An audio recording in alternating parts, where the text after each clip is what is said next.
एक गोवर्धन नाम का बहुत बड़ा डाकू था। उसने कभी राम कृष्ण हरि कोई चर्चा नहीं सुनी थी।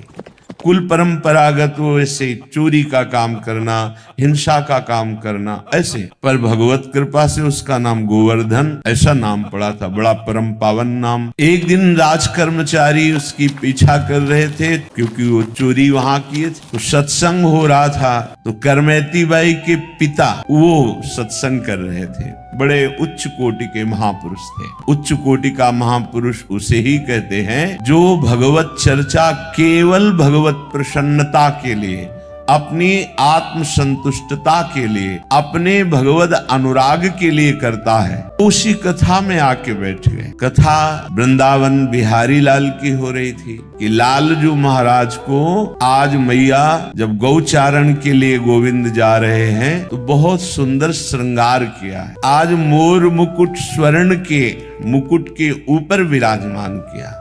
मोर का पंख स्वर्णिम मुकुट है। अब वो चोर था, स्वर्ण की बात सुनते उसके एकदम सावधान हो गए। कान अभी 10 वर्ष के हैं, हाथ में लकुट दी वो भी स्वर्ण की, कमर में करधनी बंधी वो भी स्वर्ण की, बहुत हीरो से जटित बाजूबंद हैं, वक्षा स्थल में हार आदि आभूषण है। अब तो उसको लगा कि इतना धनी बालक 10 वर्ष का, हम इधर उधर चोरी करते हैं, अगर इसको लूट ले तो हम धनी हो जाएंगे। विचार तो बहुत बढ़िया बना, जो गोविंद को लूट ले उससे बड़ा धनी और कौन हो सकता है। बहुत ही प्रवीण बलवान चोरी में था। कथा संपन्न हुई। व्यास भगवान जो कथा कह रहे थे उनके समीप गए। परशुराम जी उनका नाम था। कहा तुम डरना मत। उनका मैं क्यों डरूंगा आपसे। बोले मैं अपना परिचय बताता हूँ, मैं गोवर्धन डाकू हूँ। कहा बढ़िया है भाई, तुम्हारा नाम तो बहुत बढ़िया है, हमसे क्या काम, पता बताओ। ये जो अभी धनी बालक की बात आपने की, इसको मैं लूटूंगा। बड़े प्यार से देखा उनका, हो भगवान की कृपा हो इस जीव पर, भगवान की। बोले भाई तुम्हारी क्या ताकत है, बड़े से बड़ा कोई डाकू उनको नहीं लूट सकता।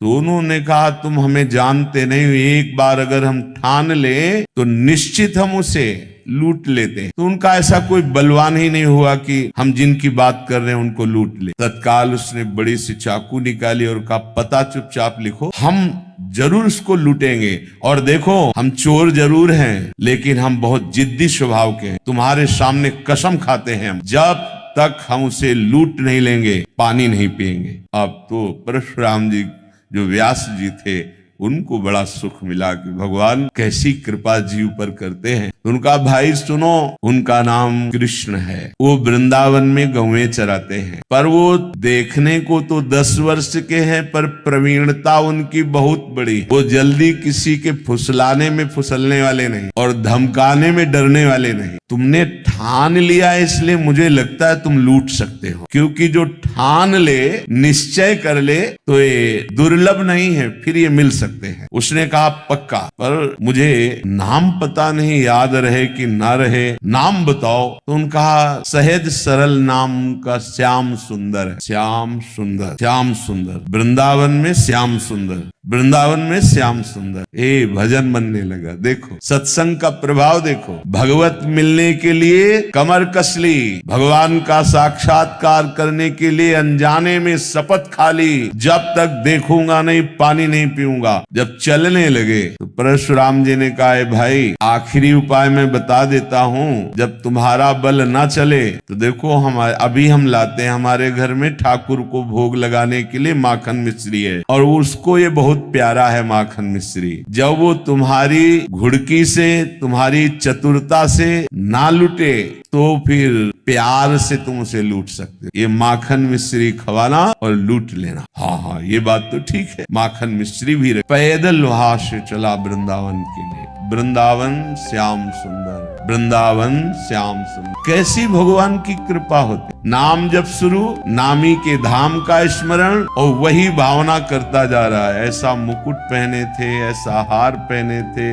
ऐसी बाजूबंद थी, ऐसी करधनी, ऐसी, ये सब हमको लूटना है। बड़ा प्रसन्न, पानी भी नहीं पिया। अब जब वृंदावन में आया, अब वो पूछता है कि श्याम सुंदर यहाँ गौएं कहाँ चराते। लोगों ने समझा बावरा है ये, पागल हो गया है, क्योंकि वो तो द्वापर में भगवान प्रकट हुए थे, वो लीला की थी गौएं चराने की। अब इस कलयुग में कहाँ ऐसा। तो किसी ने ना तो परिचय बताया, उसको लगा गौएं तो कहीं जंगल में चराते होंगे। तो ब्रजमंडल में जहाँ जहाँ लता पता वृक्षों के समुदाय, वहाँ देखता तो गौएं दिखाई देती, पर वहाँ कहीं जैसा परिचय बताया था वैसा गोप चरवाहा नहीं दिखाई दे। प्यास से व्याकुल, भूख से व्याकुल, लूटने का दृढ़ संकल्प, पुकारा श्याम सुंदर श्याम सुंदर। कोई आर्त भाव से भगवान को पुकारे तो भगवान एक ही नाम में प्रकाशित हो जाता। हार गया ढूंढते, लूटने की कसम खाई है, अगर नहीं मिले पानी भी नहीं पीऊंगा, प्राण भले त्याग दूं। जहाँ ऐसा समर्पण, और जो हार गया तो उसके हृदय में आर्त भाव आ जाता है। श्याम सुंदर, दृश्य बदल गया।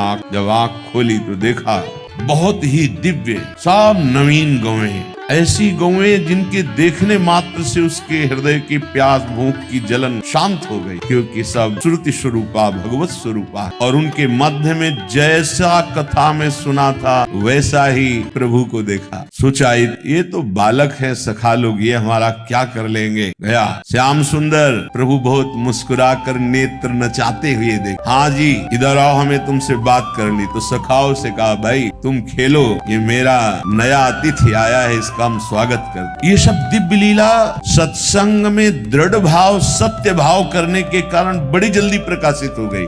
जहाँ जन्म जन्म लगते हैं भगवत साक्षात्कार के लिए, एक पापात्मा जीव, हिंसक जीव, चोरी करने वाला दृढ़ विश्वास किया कि जो ये व्यास जी कह रहे हैं वो एक एक अक्षर सत्य है, उसको संशय ही नहीं हुआ। श्रोता की अगर ऐसी स्थिति हो तो बहुत जल्दी लाभ। भगवान नजदीक गए, हाँ बोल क्या बात। उसने देखा कि बालक तो है लेकिन बहुत ही निर्भय है। उन्होंने कहा ठीक से बात करो, तुमने अभी हमारा नाम नहीं सुना होगा। ठाकुर जी ने कहा भैया बता दे तेरा नाम क्या। बोले गोवर्धन। तो बोले हमारा नाम नहीं सुना, हमारा नाम है गोवर्धन धारी, तेरे से बड़ा नाम। अब उसने कहा कि देखो बातें मत बनाओ, अपने मुकुट उतारो, बाजूबंद उतारो, ये करधनी उतारो, ये सब रखो, जानते हो हम चोर है। भगवान ने कहा भैया गलत जगह आ गए, तुमसे हम बड़े चोर हैं। हम चित्त चुराते हैं, अनेक जन्मों के संचित पापों को चुरा लेते हैं, तुम हमें डरा नहीं सकते। उसको बहुत प्यास भी लगी थी, भूख भी लगी थी। उसने सोचा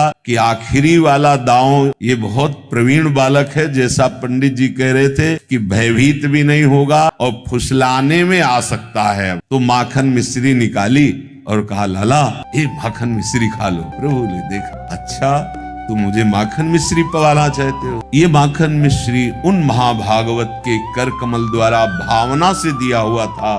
प्रभु ये जीव भटका हुआ है, ये सत्संग से प्रभावित होकर आपकी तरफ चला है, नाथ ये भेंट स्वीकार कर लेना। भगवान ने वो माखन मिश्री की, अरे ये परशुराम महाभागवत के द्वारा दी। भगवान ने पाया और उसे कहा सुन तूने भी नहीं पाया ना, थोड़ा पाले। उसने कहा मुझे ये नहीं पाना, मुझे अपने आभूषण उतार। एक बार तू थोड़ा पाले धैर्य पूर्वक, मैं स्वयं आभूषण उतार के दे दूंगा। मेरी मैया के पास ऐसे ढेर सारे आभूषण हैं, तू और कहेगा तो तुझे और दे दूं। जीव ही चखा भगवत प्रसाद, सब अंतःकरण की मलिनता नष्ट हुई, प्रेम नेत्र खुले, चरणों में गिर। अरे प्रभु प्रभु आर्त भाव से त्राहिमाम त्राहिमाम।